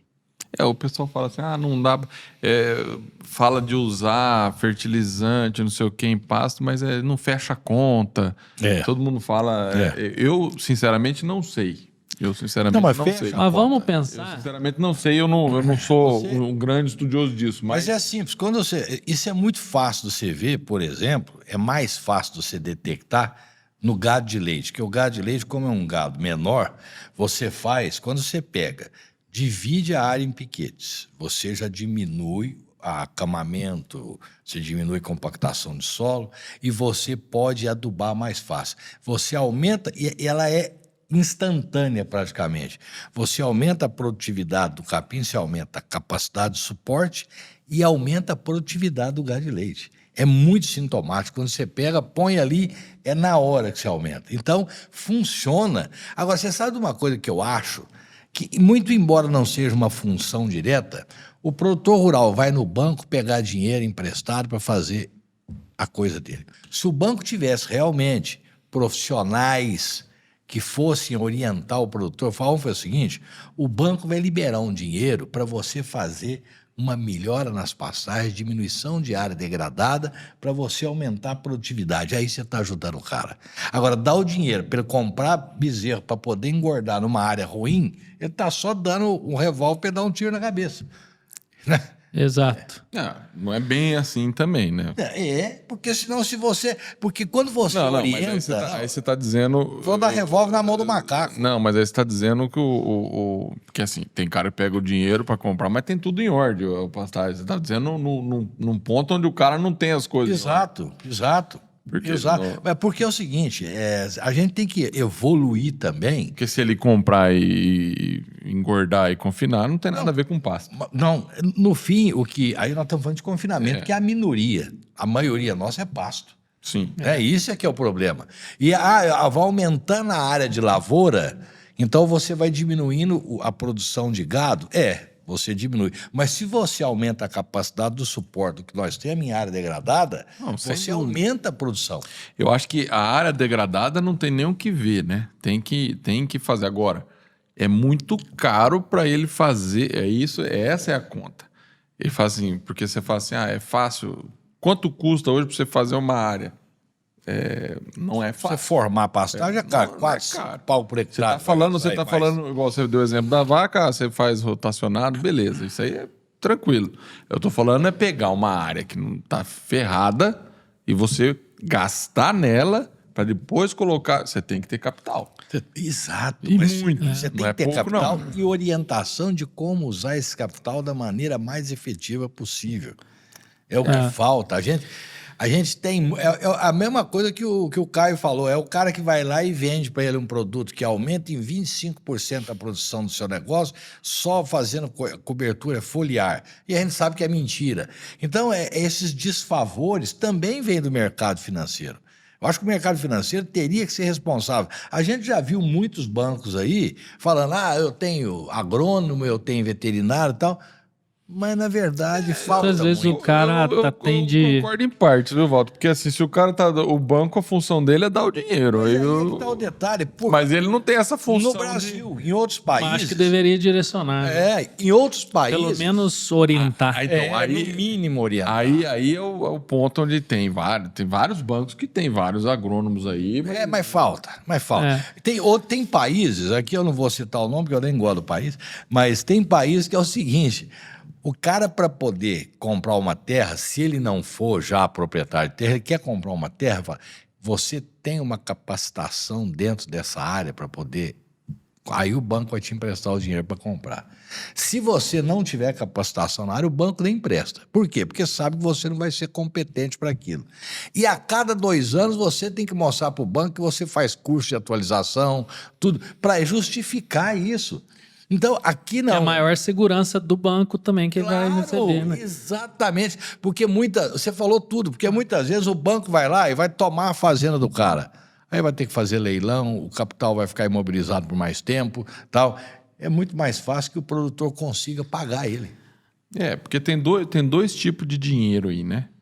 Tem o dinheiro do banco, ou do banco privado, que ele vai emprestar e é muito mais caro que o... E ter o dinheiro que é o governo que dá, que acaba repassando para os bancos. Esse dinheiro, que é mais juros mais barato e tudo mais, aí é onde o governo tinha que entrar ajudando também nesse sentido de orientação, né? Exato. Aí vem São 2 dinheiros diferentes, né? São 2 dinheiros diferentes e aí entra esse negócio da assistência técnica governamental que... Bom... o Parmeira ontem. Aí eu acho que tem algumas coisas importantes para a gente falar com relação a isso, e é importante deixar minha visão aqui, que é a seguinte: muitas vezes o produtor ele acaba olhando o custo por unidade de produção, por exemplo, o gado, né?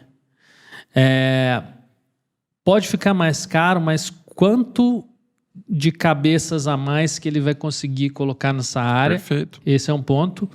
E quão mais rápido ele vai converter o pasto em proteína, né? Giro. Muitas vezes o produtor ele acaba olhando o investimento total dele da fazenda, o custo total, mas ele tem que olhar o custo por unidade de produção. No gado eu acho que isso é mais comum, mas, por exemplo, tem muitos produtores que falam, eu gasto tanto num hectare de café. Não quero saber quanto você gasta, quero saber quanto você gasta numa saca de café, que é teu produto. Porque se você produz mais, naturalmente seu investimento é maior, mas o seu custo por unidade de produção, que é a saca de café, ele é menor. Então, a gente tem essa consciência e aí eu acho que pode parecer um investimento grande a curto prazo, só que pensando em todos os fatores e para onde a agricultura está caminhando em questão de exigências da parte de emissões de gases de efeito estufa, de sustentabilidade, toda a evolução que a gente tem de tecnologias hoje, de produtos biológicos, de fisiologia, tudo isso compondo, vai chegar num caminho de que eu acho que é um caminho que ele pode demorar a acontecer, Sem dúvida. mas ele vai acontecer, né? A gente vai atingir aí quase 10 bilhões de pessoas, né, no mundo. Então a gente tem que produzir mais Tem que produzir alimento. em áreas menores, né? Uma solução que eu acho assim, que seria uma boa, não sei se eu tô certo ou não, mas é você pegar a sua área degradada e arrendar para como é que fala? Para um agricultor. Você fazer uma troca, né? Falar, ó, tá aqui a área, pode usar, planta, e depois que você Tantos tirar... anos. daí depois que você tirar, eu vou... Isso também é uma opção. Porque ele não coloca dinheiro, né? A outra opção... Ele não coloca dinheiro. Sim. Porque depois que ele vai corrigir o solo, tudo. E ele vai... Exato. Né? A outra opção que ele tem é fazer a integração lavoura-pecuária, formando pasto. À medida que ele vai formando pasto devagar, planta milho aqui, aí depois vai lá e joga... Mas aí já exige dele uma outra... Ele também Mas tem que ter uma outra habilidade, expertise, né? Então, às vezes, que eu tô falando... É verdade, Aí ele tem que ter outra expertise, né? Então, para ele não mexer com isso, de repente, é até mais fácil. Falar, vem cá, Caio, você faz o seguinte, ó, tem essa área aqui, planta aqui milho, depois que você tirar, Aí ele vai ficar uns 5 anos sem mexer na propriedade. Aí uma coisa também é que muitas vezes a gente quer abraçar o mundo de uma vez, né? E às vezes não precisa. Às vezes o cara tem uma propriedade grande lá, ele não vai fazer na área toda, mas vai fazendo uma área por ano, né? Exatamente. Ele vai fazer, um pouquinho de cada vez. corrige aquela área, faz a nutrição. Nunca fez planta nada, agora quer fazer tudo. Não vai. Não adianta, porque muitas vezes a gente desanima porque a gente enxerga o objetivo final, mas não enxerga os steps, né? Então, por exemplo, eu tô aqui hoje, não adianta eu querer estar lá amanhã. Eu tenho um tanto de caminho que eu tenho que percorrer e muita da geração nova, ela tá se frustrando e a gente tá tendo problemas aí de depressão, muitas coisas por isso. A pressa. Muito imediatista e não saber que tudo é um caminho, uma construção. Demora. Né? Eu tenho que fazer isso, depois eu vou fazer isso, A parábola do plantio e da colheita. Exato. Sem plantar, você não vai colher. E mesmo quando você está colhendo alguma coisa, você tem que continuar plantando, porque senão amanhã... Então é constante. E agora a gente está falando dessa geração nova e eu preocupo muito com relação a isso, porque eu tenho uma filha de 3 anos, né? E como é que vai ser, né? Esse mundo, né? Imediatista, assim, de... O Augusto Cury fala muito nisso, né? Síndrome do pensamento acelerado. Exatamente. Nosso cérebro quer uma coisa... Para amanhã. Para amanhã. É muito ligeiro, né? É muito ligeiro. Não, e isso tá pegando a gente já, viu? Não, o pior, Já pega a gente, porque a gente também não... A gente tá nesse imediatismo também. Aí a gente entra Se eu por te mando uma necessidade. mensagem no WhatsApp, você não me respondeu, eu já fico... Falo, pô, né? O cara já viu e não respondeu. Filho da mãe tá olhando, não viu? Não responde. Mas o grande problema é que nada. O mundo tem certas coisas que são imutáveis, são pétreas. você tem que plantar, esperar a planta Não tem crescer, conversa. adubar, depois colher, para depois comer. Isso não vai mudar. Por mais que você seja imediatista, vai ser. Não vai ter Não vai jeito de ter sair jeito. dessa. Você não vai conseguir mudar isso, essa lógica. Isso aí é imutável. Então, mas a maioria que não está atuando nessa área fica esperando a coisa que é sentar na mesa e já quer a comida. Não importa se já plantou. Eu quero é comer. Mas se não plantar, não come. Não vai comer. Não tem milagre, né? E eu acho que parte muito disso também, e nas minhas redes sociais, além de produtores, eu tenho muito profissionais da área de agronomia, profissionais que estão estudando agora, que estão formando, e eu tento sempre passar esse lado também, que as coisas não são do dia para noite. Muitas vezes a pessoa forma e ela já quer sair no mercado de trabalho e já ganhar um salário exorbitante e já sair rompendo, achando que o mundo, as coisas são fáceis. Mas não são. Olha para a experiência, né? Olha para aquilo que você vai ter capacidade de aprender. Uma coisa que ninguém tira da gente, e aí pode passar quantos anos for, você pode perder patrimônio, pode quebrar quantas vezes você puder, né? Mas o conhecimento não vai embora. É uma coisa que ninguém te tira. E hoje eu acho que a gente tem valorizado pouco essas coisas e pensado, vou entrar, vou ser gerente, você é um RTV, já vou ganhar tanto por mês. Se você que está assistindo aí, você pensa em fazer agronomia achando que você vai sair já ganhando mundos e fundos, não vai. E se você não diferenciar tecnicamente, qualquer profissão, né? Não é só na agronomia. Se você não se dedicar, não se diferenciar para conseguir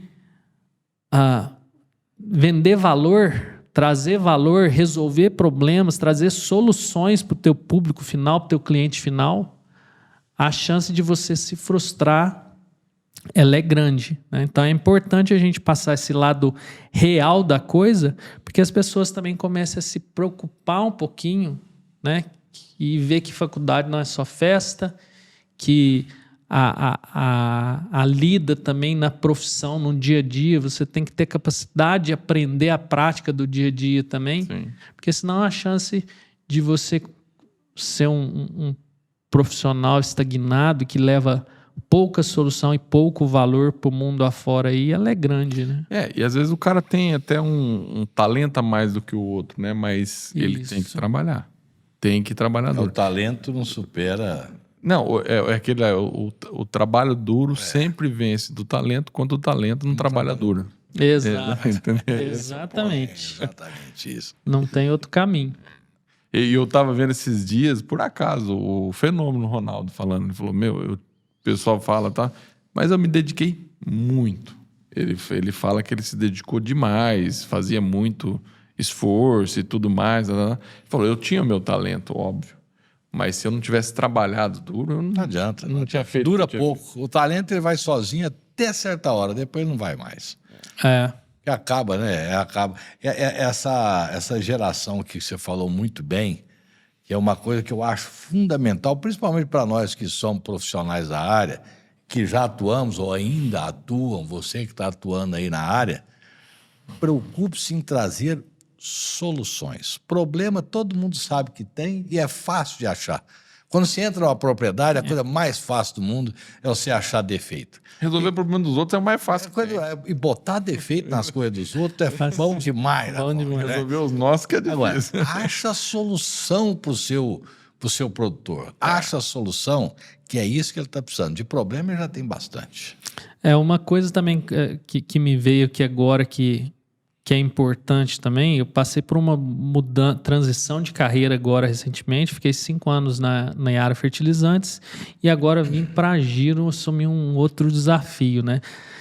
E o quanto é importante a gente se sacudir, né? Sair da zona de conforto. Trabalhei muito tempo com café, agora assumi um desafio técnico nacional para mexer com outras culturas, estudar novas coisas, estudar biológicos, estudar muito de fisiologia, e eu percebi que quando a gente tem coragem para mudar e para sair da sua zona de conforto, você se permite evoluir mais, né?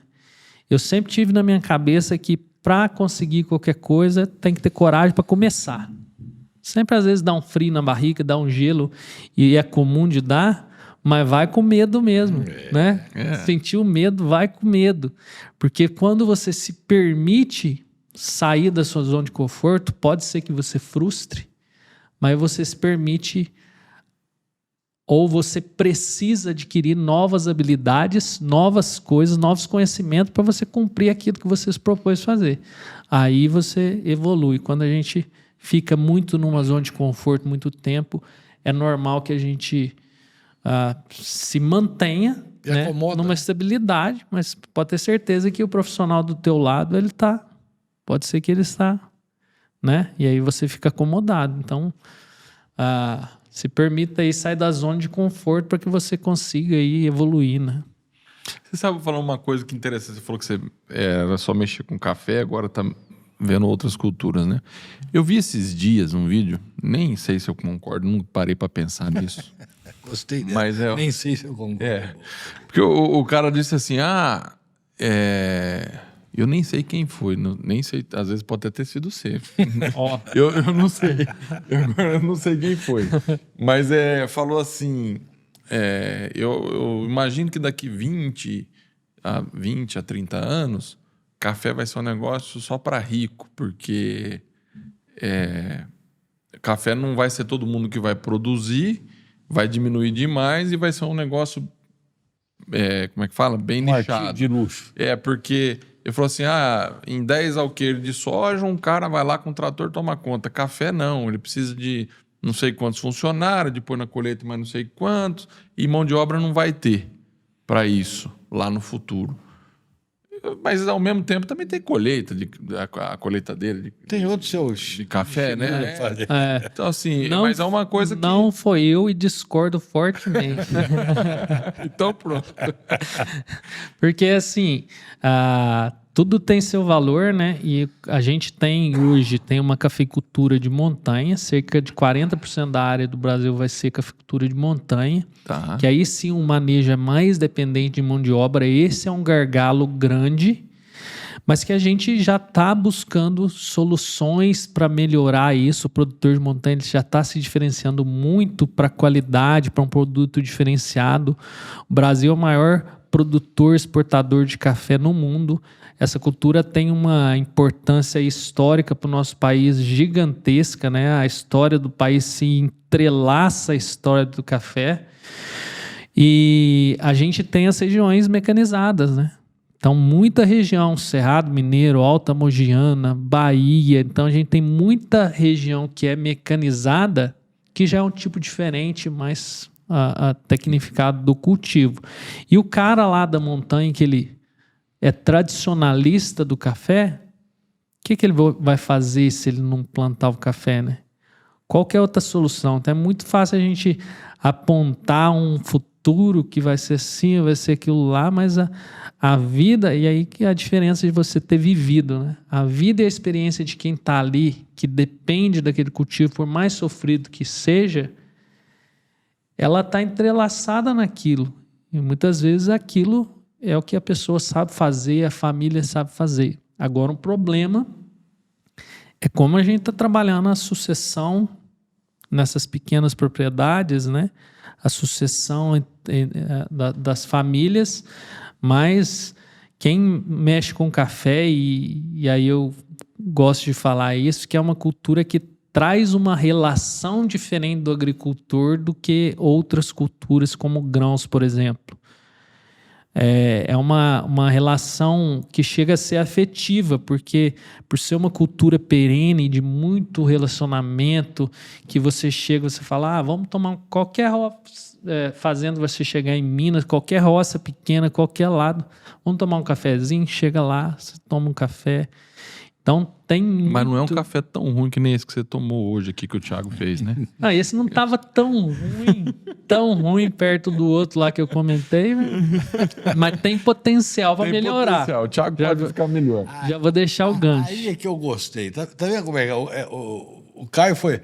Tem potencial para melhorar. Quer dizer, tem jeito, né? Tem Tem jeito, solução. tem né? solução. Tá trazendo a solução. Tem solução. E aí, isso é uma coisa que é interessante comentar, que está mudando, tá? Por muitos anos, nosso melhor produto, ou seja, a totalidade do nosso melhor produto foi exportado, mas hoje o consumo de cafés especiais ele tem crescido muito no país, né? Então, é uma tendência aí no mercado ele se voltar mais para cafés especiais. E já adianto que é um caminho sem volta. Então, se você não quiser, você nem começa, porque...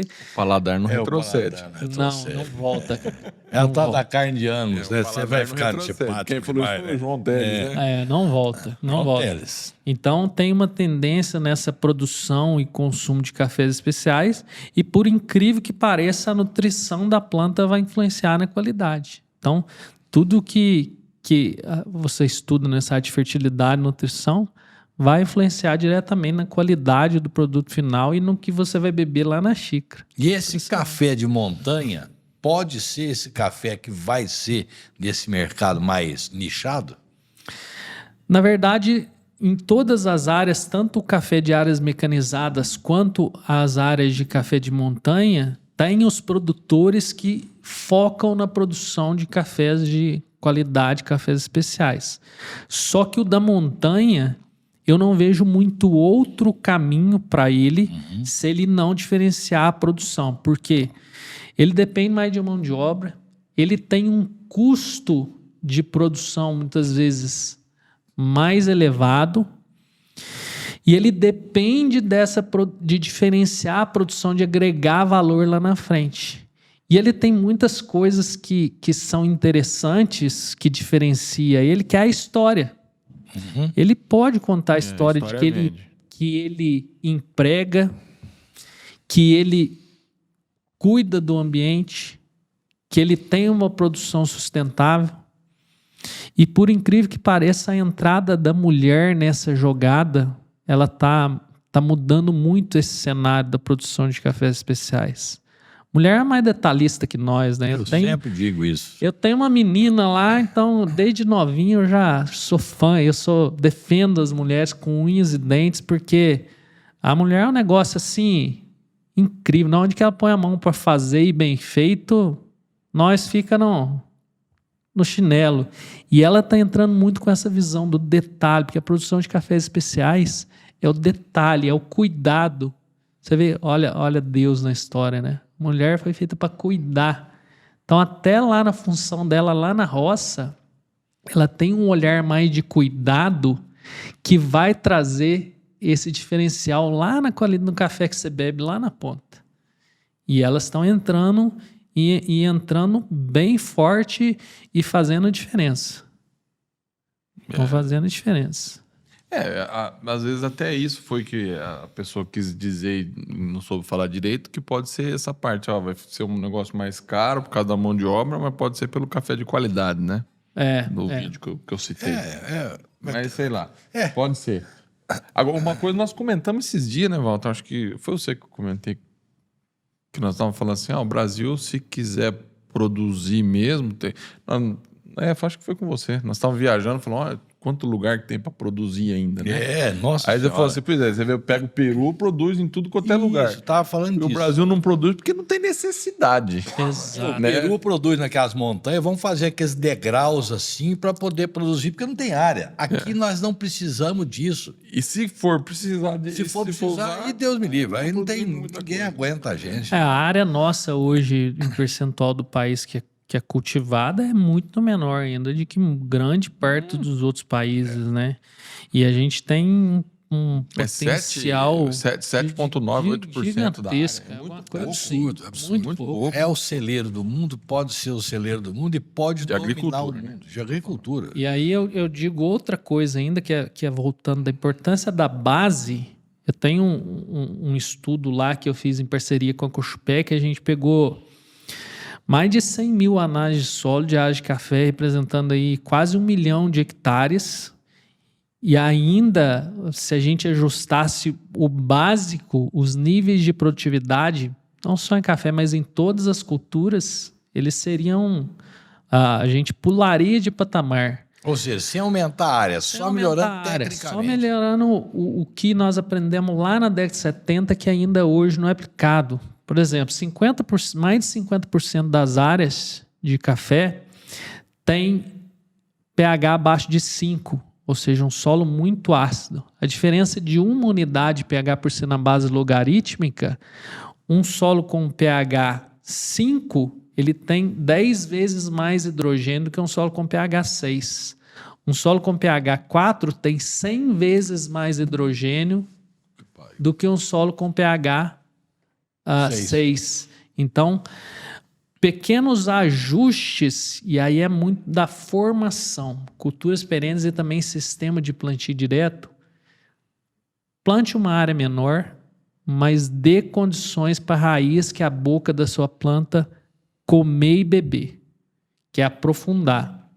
E muito disso a gente vê que ainda não é feito da devida forma, e a gente tem muito potencial para melhorar ainda sem aumentar a área. Então, assim, o Brasil é muito bom, né? O Brasil é violento. E é interessante, porque isso aí vocês pegaram uma área grande, né? Até agradecer ao pessoal da Cochupé, um estudo em parceria com eles lá, e isso nos ajuda a falar com embasamento e diagnóstico, né? E com base nisso, a gente teria muitas oportunidades de surgir políticas públicas para que o negócio nasça certo, né? Fala, ó, você vai plantar uma área de café? Faça assim, assim, assim, invista um pouco mais. Questão do banco, você comentou, né? Então, tem caminhos assim que eles podem mudar muito a realidade do produtor. Então, acho importante a gente mostrar, e me coloco à disposição também, se alguém estiver vendo aqui, né, alguma pessoa do poder público, eu posso auxiliar na parte técnica, porque a gente consiga fazer uma agricultura ainda mais diferente, porque nós já somos líderes, né? O nosso nível de tecnologia é altíssimo, mas com a situação atual, a situação de clima, eu acho que a gente tem que passar a olhar mais para isso também, para a gente ter uma base forte para sustentar o que a gente precisa sustentar. Porque é um mérito, mas também é uma responsabilidade, né? Nas nossas costas aqui, e que a gente tem que encarar da devida forma. Porque se é uma responsabilidade e a gente assume isso, a gente tem que cumprir aquele papel, parte técnica, todo o embasamento, para que a gente consiga entregar tudo que esperam da gente, né? Aliás, você deu aí, agradeceu a Cochupé, que é da grande cidade de Guaxupé. Eu quero mandar um abraço, porque a família do meu pai é de lá. Eu quero mandar um abraço para Guaxupé, que é um espetáculo de cidade, está ali no sul. Seu pai é de lá? Família do meu pai é de lá, a família de Celane. Olha que legal. É de Guaxupé. Então, a gente de vez em quando vai lá. Faz tempo que não vou, mas quero voltar. Vou aproveitar também para mandar um abraço para Machado, que é minha cidade, toda a turma de Machado. E também agradecer a Giro Agro, né, que me liberou para estar aqui hoje participando dessa conversa aqui, que está sendo incrível. Bom, legal. E você não quer agradecer a sua cidade? Não, momento, como é que é? Momento gratidão. Não vou falar do momento da pessoa que fazia isso na televisão, porque não vale a pena dela. Ah, sim. Mas que falaram, né? Momento. Manda um beijo, um abraço para tio. Não. Não pode mesmo, não. Aquela não merece. Mas assim, nós estamos quase 2 horas aí já, né? Quanto tempo deu aí? Quase 2 horas. Quase 2 horas de papo e rende mais, viu? Nossa, o papo... E a gente começa a conversar assim e às vezes lembrar até coisas que a gente tinha esquecido. Começa... E o bom disso aqui, o podcast, realmente a forma de vocês conduzirem aqui deixa a gente muito à vontade. E é uma conversa e coisas que muitas vezes no dia a dia a gente não faz mais. Quando você parou para conversar 2 horas com a pessoa? Não faz. E o propósito nosso é esse mesmo. Isso aqui tem que ser um bate-papo. Porque é no bate-papo que saem as coisas da lembrança da família, que sai aquela lembrança de quando você era menino, com aquela vassoura lá que varria 2 para frente, 3 para trás. Isso aí só sai nessa hora. É esse bate-papo que a gente quer. É a essência da pessoa, é aquilo que o Caio pode contribuir com a sua história e também profissionalmente. Mas a sua história dá muita estrutura, dá muito exemplo para muito menino que está na mesma situação que você estava antes. Porque você montou num cavalo para ir fazer uma prova. Exato. Como é que você faz isso hoje? O menino está reclamando que tem menino hoje, tem homem velho que o pai tem que levar na hora de fazer entrevista de emprego. Então, eu vi essa matéria aí falando disso, os pais levando os filhos na entrevista de emprego. Entrevista de emprego, enquanto que você montou num cavalo para Impressionante fazer isso uma aí, prova. né? É aí que está a diferença de gerações, né? Eu acho assim, tudo tem o seu lado bom e o seu lado ruim, né? Mas... Mas tem gente que tem os dois lados ruins. Não. Tem coisa... E o quanto disso também parte do mundo que a gente vive hoje, né? O mundo tá mais complicado. Eu tô falando isso porque eu tenho uma menina também, né? E o quão de segurança você tem. Óbvio que vai depender da situação, onde é, mas a gente fica preocupado hoje. A verdade é essa, né? Porque antigamente era diferente. A gente andava pela rua, brincava na rua, ficava até de noite brincando de pique-esconde. Eu com os meus primos fazia cada coisa que... Nossa, hoje... Pra você ter uma ideia, a gente montava num pneu de trator, entrava 2 meninos. Olha pra você ver se tem juízo na cabeça. Entrava 2 meninos dentro do pneu de trator, encaixava assim, pensa no tamaninho que é pra caber. Aí segurava, entrava um de lá, um de cá, forrava o pé um no outro. Saía rolando na ladeira abaixo. Tinha vez que rolava dentro do açude. Dentro do açude. Tava naquela porcaria lá, Deus me livre. Dentro do açude, cara. Fazia cada coisa. E chegava tonto lá embaixo? Nem sabe como é que chegava, nem né? sei, mas chegava e já queria ir de novo e... Mas não fica tonto, né? E pé no chão. Não fica tonto. A diferença aí, ó, até pra ficar tonto, era mais saudável, né? Hoje quer ficar tonto com porcaria. A gente fazia também Não quero dar mau exemplo, pessoal, assim, não façam isso em casa, porque a geração de hoje não teve o preparo que a gente teve. Verdade. Mas a gente fazia um arco de ferro, enrolava a estopa. Ráfia, metia querosene, fogo e tchuf no meio, pulava dentro d'água. Lá você der uma queimadinha, já cai dentro d'água, já faz. Então, cada coisa nós fazia quando era criança que, assim, as coisas mudaram, né? Mudaram. E hoje a criança o moleque já tá com o celular o dia inteiro, então tem muito desse O lado. desafio nosso era um desafio muito mais real para a vida, né? Hoje o desafio ele é virtual, é o joguinho. Ah, ganhei, eu sou o bom. Aí a hora que ele sai na vida de verdade, ele vê que não é um joguinho, né? A vida não é um joguinho. Aí frustra, né? Eu vi É um jogão, né? É um jogão. Eu vi um podcast falando, se não me engano, foi até o Augusto Cury que a gente... Não sei se foi alguém falando. Que a gente tem que ser produtores de frustrações para os nossos filhos. Né? Infelizmente, hoje, e eu me policio muito com isso, a gente pode dar um brinquedo, a gente pode dar uma coisa, pode agradar. Muitas vezes a gente que não está na semana inteira viaja, quer agradar. Mas como que a gente produz as frustrações de forma correta na vida dos nossos filhos para quando ele se deparar com as frustrações da vida real, ele já esteja habituado com essa situação de discordância, de ouvir um não, de saber que muitas vezes as coisas não vão acontecer do jeito que quer acontecer, né? E aí eu acho que a gente tem que olhar para esse lado hoje porque o mundo ele não vai passar a mão na cabeça, você não vai ouvir cinza a vida inteira. Quem falou isso aí foi o próprio Lucas Siqueira, né? Você quer ver seu filho no pódio, frustra ele. Né? É assim que é o melhor jeito de fazer. Tem que ter, se você não tiver calo na mão, você não consegue segurar coisa quente. Tem que ter calo. Faz bem. Faz bem. E deixa eu te perguntar, o que você espera deixar... Você tem uma menina de 3 anos aí, você falou, né? Com a sua, tudo, o mestrado, doutorado que você fez, deixar de legado pro agricultor, pecuarista, pro homem do campo, e que a sua filha vai ver isso lá na frente. Eu quero ajudar os produtores a ter uma condição de vida melhor e a produzir melhor e ter uma vida mais digna, né? A gente vê muitos produtores hoje a mídia enxerga muito as grandes propriedades, mas o nosso país é feito de pequenos produtores rurais, que muitas vezes é ele mesmo que está na lida, e ele mesmo que está no dia a dia, sofrendo debaixo de sol, debaixo de chuva, passando as coisas que o clima está passando.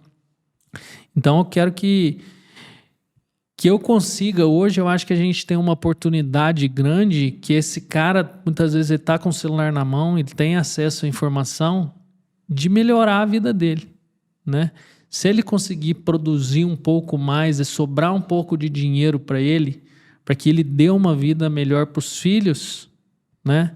Aí eu já tô com a minha vida assim feita por estar fazendo bem. E eu acho que esse é o exemplo que eu quero deixar para minha filha, que você tem que ter um propósito. Você não pode fazer as coisas só pelo sucesso de carreira, pelo sucesso financeiro. Quando você tem um propósito por trás e faz aquilo nos caminhos corretos, de verdade, sem querer passar os outros para trás, o sucesso ele vem de uma forma inevitável, né? Então a gente olhar mais para pessoas, né?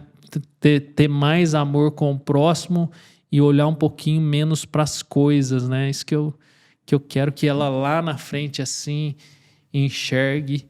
E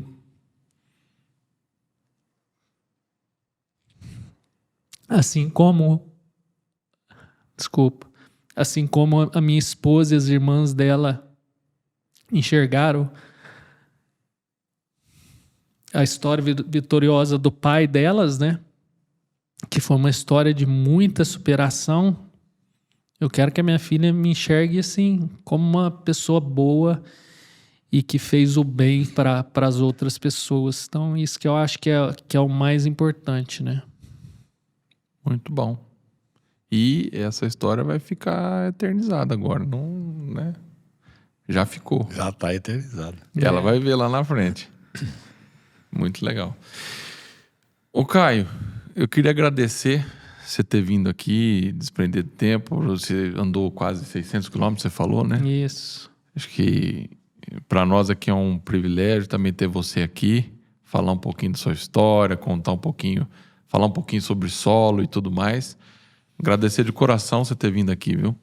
Eu que agradeço. E Roberto, agora acertou.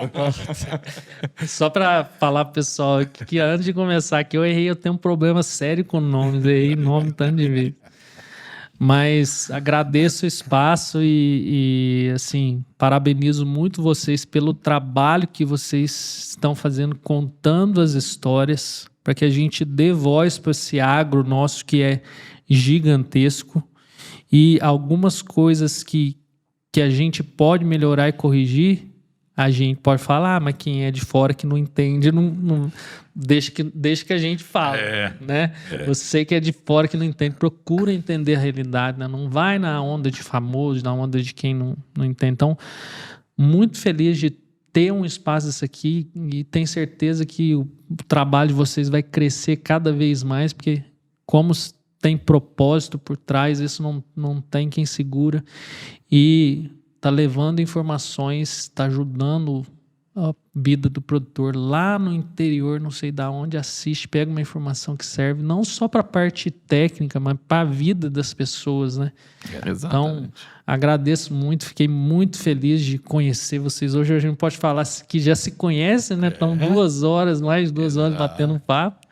Então, tenho certeza que vai ficar aí, né, por muito tempo e muito sucesso. E aproveito para convidar todo mundo que está assistindo a gente a acompanhar as redes do Doutor Solo, porque lá sempre eu estou divulgando. A gente tem um grupo lá no WhatsApp, já está com mais de 500 pessoas, que é onde eu faço os lançamentos antes, né? Para quem quiser contratar também para palestras, para mentoria, só chamar lá no Instagram, que eu tô num momento assim que eu tô me virando em 1000 para dar conta de fazer as coisas, mas acredito que a gente tem que aproveitar as oportunidades que Deus coloca pra gente, né? Então agradeço muito mais uma vez o espaço de vocês aqui e fiquei muito feliz de conhecer vocês. Obrigado. Só para falar, o Instagram é @Doutor Solo. Isso, aí tem que não escrever. é DR Solo, Isso. não, é Doutor. Escrito por Doutor. extenso. Doutor Solo. Bom, né, Walter? Rapaz, bom demais. Foi uma experiência tanto. É gratificante quando a gente tem pessoas como o Caio, que é da lida, que tá ali, que saiu lá da lida, que catou café na latinha e hoje pode contar uma história bonita. Nós agradecemos muito e esperamos que você também tenha gostado. É isso. Esse foi o MF Cast, o podcast do MF Rural.